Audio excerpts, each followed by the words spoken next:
Thank you, Chairman. Monsieur le Président, je tiens à vous remercier ainsi que des délégations et des invités d'avoir permis la tenue de cette session extraordinaire sur la situation des migrants haïtiens et des Dominicains d'origine haïtienne en République dominicaine. Monsieur le Président, en tant que pays signataire de la Déclaration des droits de l'homme et membre fondateur des Nations unies, Haïti joue depuis longtemps un rôle essentiel dans l'avancée des droits de l'homme sur la scène internationale. Feu ambassadeur haïtien Émile Saint-Lô a été le rapporteur de la 3e commission chargée de la rédaction de la Déclaration universelle des droits de l'homme. Haïti occupe une place singulière dans l'histoire des droits humains en tant que premier État indépendant issu d'une révolte d'esclaves. À la suite de lutte incessante contre l'oppression et pour la justice sociale, Haïti a proclamé son indépendance en 1804, défiant ainsi le système esclavagiste et jetant les bases d'une nation fondée sur les principes d'égalité, de liberté et de dignité pour tous. Monsieur le Président, cette séance de cet après-midi a été pour nous une occasion de réaffirmer notre engagement envers les valeurs universelles des droits de l'homme et de travailler ensemble pour un monde où chacun puisse jouir pleinement de ses droits fondamentaux. Monsieur le Président, Haïti réitère ici sa ferme volonté de maintenir un dialogue ouvert et sincère avec la République dominicaine, convaincu que seules des solutions concertées, basées sur le respect mutuel, la coopération et les accords internationaux permettront de résoudre cette crise humanitaire. Nous restons résolus à trouver des solutions durables qui respectent les droits des migrants et la dignité humaine. Je vous remercie, Monsieur le Président. Thank you, Ambassador. Merci à vous, Monsieur l'ambassadeur.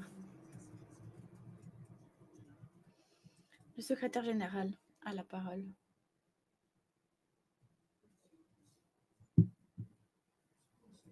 Je vous remercie, Monsieur le Président.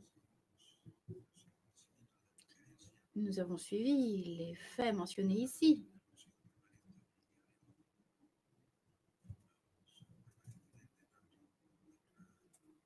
En nous informant auprès de notre mission, notre bureau en Haïti et en République dominicaine. Nous reconnaissons le droit souverain de tout pays à gérer ses propres politiques migratoires dans le respect des normes internationales comme la Convention interaméricaine sur les droits de l'homme ou la Déclaration de Carthagène et la Convention sur les droits des enfants, ainsi que tout l'ensemble de leur contenu. Rappelons que toute mesure prise doit garantir le respect des procédures pour éviter des déportations, des rapatriements injustifiés et respecter le droit à l'identité de tout un chacun.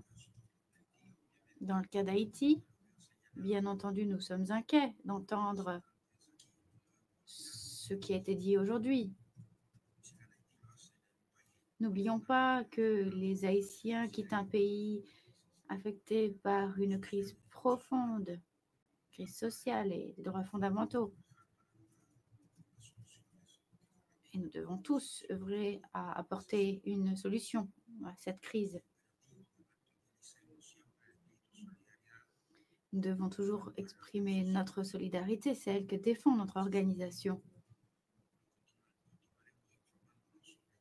Voilà pourquoi nous continuerons à suivre l'évolution de cette situation. Je crois savoir du ministère des Affaires étrangères d'Haïti qu'une nouvelle réunion sera organisée à ce sujet et nous continuerons à nous informer auprès des sources concernées. L'OA est une enceinte de dialogue entre les pays. Nous avons traité des questions de gestion des ressources hydriques autour du fleuve Massacre. démontrant que l'OA est en effet une enceinte de dialogue entre les pays qui le souhaiteraient. Je vous remercie. Merci, Monsieur le Secrétaire général. Chers collègues, ne voyant personne d'autre se manifester, je pense que nous sommes arrivés au bout de notre ordre du jour. Toutes les interventions et observations seront recueillies au procès-verbal. Il s'agit d'enjeux complexes qui ont été abordés ici, pour notre continent comme pour le reste du monde.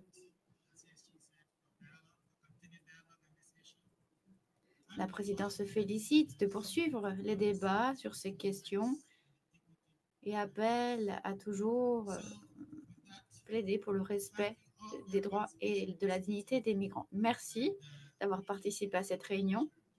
Du Conseil permanent, Monsieur le Secrétaire général, Monsieur le Secrétaire général adjoint, Mesdames et Messieurs les représentants permanents et suppléants, les observateurs permanents, Mesdames et Messieurs.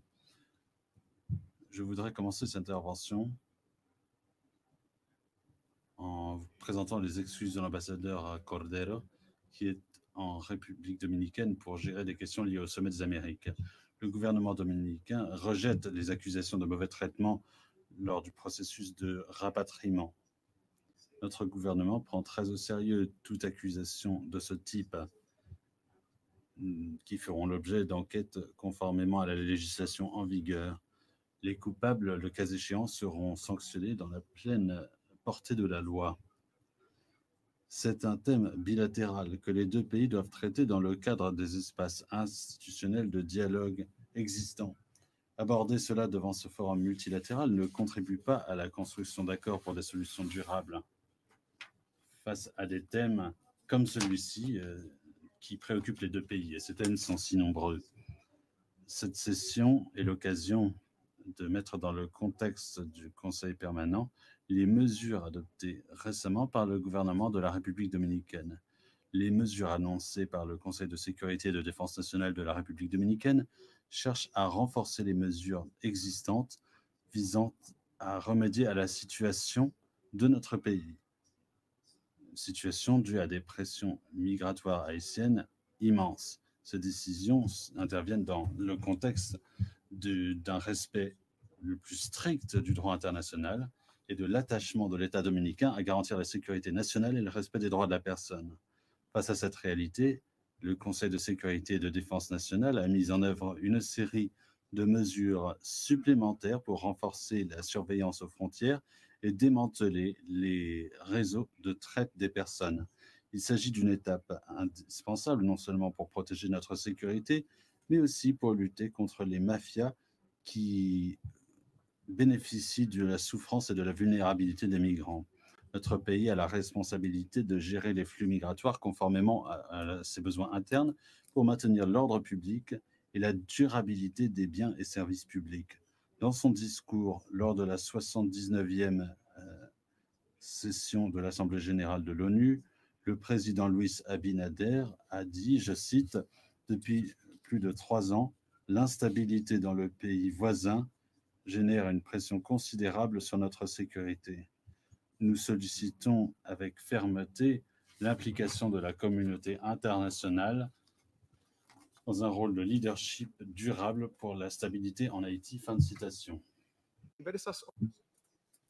À plusieurs reprises, nous avons affirmé que la crise actuelle en Haïti a des conséquences disproportionnées sur la République dominicaine compte tenu de la hausse des demandes de services de base de la part d'un nombre considérable de ressortissants du pays voisin. Pour vous donner une idée, l'an dernier, la prise en charge médicale de migrants haïtiens a représenté 9,9% de l'ensemble des services proposés par notre système de santé. Plus particulièrement, 35,8% de l'ensemble des naissances dans les hôpitaux publics en République dominicaine en 2023 ont été des accouchements de femmes haïtiennes.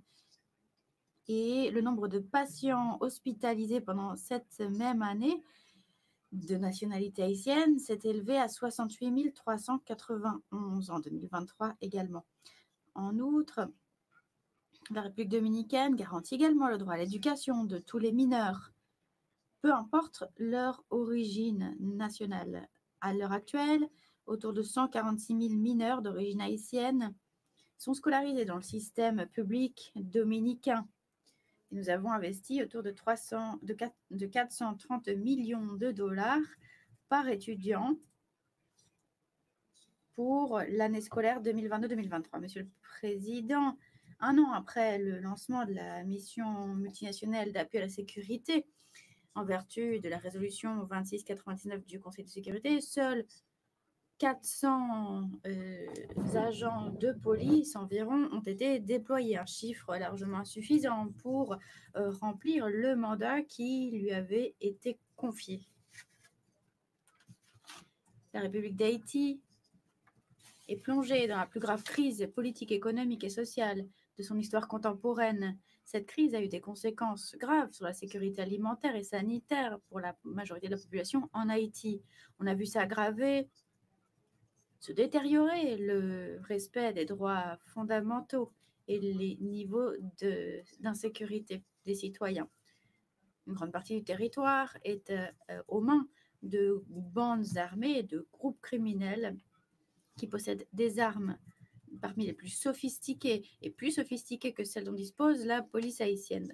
Dans la capitale, les bandes armées, les bandes organisées contrôlent plus de 70% de Port-au-Prince, ses routes et empêchent l'accès de la population aux services de base en toute sécurité. Vendredi dernier, dans les médias internationaux, on a entendu parler d'un massacre à Pont-Sondé, 60 000 de la capitale, perpétré par une bande armée qui a fait plus de 70 morts et une dizaine de blessés. Les institutions haïtiennes ne sont pas en mesure de remplir les mandats qui leur sont confiés par la Constitution. Le système de justice, le Parlement, le Conseil électoral ne sont pas en mesure de fonctionner normalement, ce qui érode la légitimité du gouvernement. La majorité des citoyens haïtiens exigent la collaboration, la participation de la communauté internationale pour faire en sorte que la MMAS puisse parvenir à désarmer les bandes armées et à pacifier le pays. Il nous faut également insister sur le fait que parmi les mesures adoptées par le Conseil de sécurité de l'ONU, doit être appliqué rigoureusement le régime de sanctions contre les principaux responsables du financement des bandes armées. Ce n'est qu'en procédant ainsi que les Haïtiens pourront engager un dialogue visant à organiser un processus électoral légitime, efficace et pérenne. La situation en Haïti, malgré les efforts déployés à l'échelle internationale, reste instable et précaire. Les mesures prises jusqu'à présent, qui doivent être appréciées, ne sont pas parvenues néanmoins à produire les résultats nécessaires pour stabiliser le pays et stopper le flux constant de migrants vers notre territoire, la République dominicaine. Monsieur le Président, la République dominicaine, comme tout pays démocratique et respectueux des droits de l'homme, digne de ce nom, affirme sa solidarité envers le peuple haïtien qui traverse une période caractérisée par des souffrances dues à la crise. Dans la mesure de nos moyens, nous avons cherché à collaborer avec la mission d'appui à la sécurité en fournissant des services médicaux et en prenant des mesures pour faire en sorte de maintenir les échanges humanitaires entre nos deux pays. Face à cette situation, on ne peut pas affirmer ou prétendre que la République dominicaine mette un terme au rapatriement de migrants en situation irrégulière.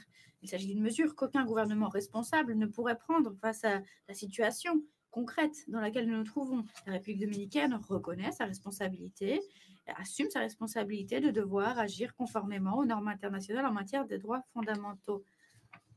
Des protocoles stricts existent, ils doivent être respectés pour garantir le rapatriement des personnes dans la dignité et dans le respect des droits fondamentaux. La République dominicaine reste ouverte au dialogue et à la collaboration pour trouver une solution intégrale, complète à ce défi qui conjugue sécurité, respect des droits de l'homme et migration ordonnée et respectueuse. Monsieur le Président, nous l'avons affirmé de différentes manières et nous considérons qu'il nous faut réitérer que la République dominicaine ne peut assumer un rôle qui n'est pas le sien. La République dominicaine est et restera disposée à dialoguer avec Haïti, convaincue que les questions bilatérales doivent reposer sur une entente mutuelle. Nous continuerons à œuvrer pour trouver des solutions, sources de paix, de stabilité et de développement dans la région, afin de préserver le bien-être et la protection de nos citoyens et de préserver la sécurité nationale. Je vous remercie.